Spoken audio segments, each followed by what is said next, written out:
Assalamualaikum warahmatullahi wabarakatuh. Perkenalkan, nama saya Ridho Kurniawan, BP 18011006. Perkenalkan, nama saya Valen Febrianti Muharani dengan nomor BP 20010010011. Perkenalkan, nama saya Novira Febriani, nomor BP 20010022. Kami dari kelompok 1 akan mempresentasikan hasil diskusi kelompok kami mengenai pengendalian sistem informasi akuntansi. Pengendalian dan sistem informasi akuntansi. 1. Ikhtisar konsep pengendalian. Pengendalian internal adalah proses yang dijalankan untuk menyediakan jaminan memadai bahwa tujuan pengendalian telah tercapai.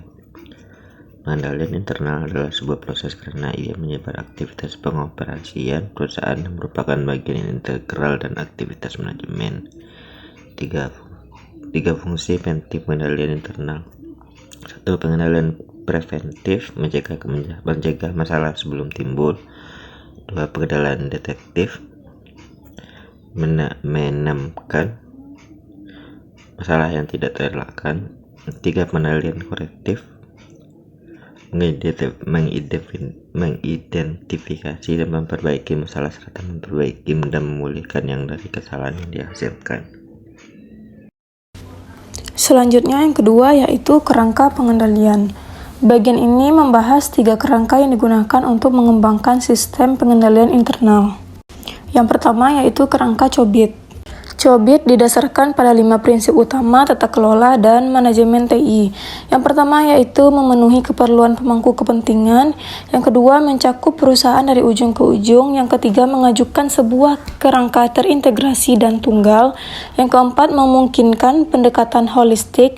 Dan yang kelima memisahkan tata kelola dari manajemen.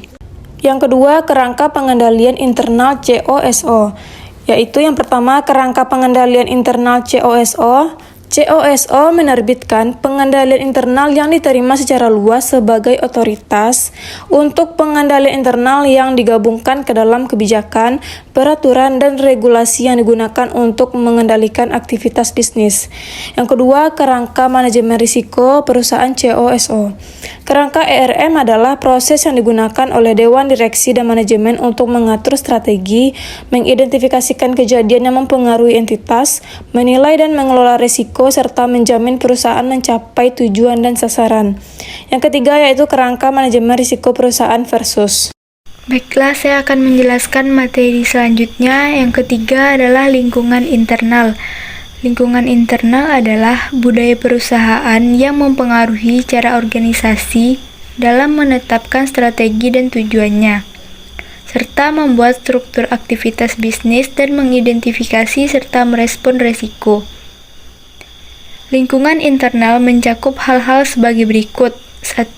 Filosofi manajemen, gaya pengoperasian dan selera risiko. Yang kedua, komitmen terhadap integritas, nilai etis dan kompetensi. Yang ketiga, pengawasan pengendalian internal oleh Dewan Direksi. Yang keempat, struktur organisasi. Yang kelima, metode penetapan wewenang dan tanggung jawab. Yang keenam, standar-standar sumber daya manusia yang menarik, mengembangkan dan mempertahankan individu yang kompeten. Dan yang terakhir, pengaruh eksternal. Yang keempat, aktivitas pengendalian adalah kebijakan, prosedur, dan aturan yang memberikan jaminan memadai bahwa tujuan pengendalian telah dicapai dan respon risiko dilakukan. Prosedur pengendalian mencakup 1. Otorisasi transaksi dan aktivitas yang layak. Yang kedua, pemisahan tugas. Yang ketiga, pengembangan proyek dan pengendalian akuisisi. Yang keempat, mengubah pengendalian manajemen.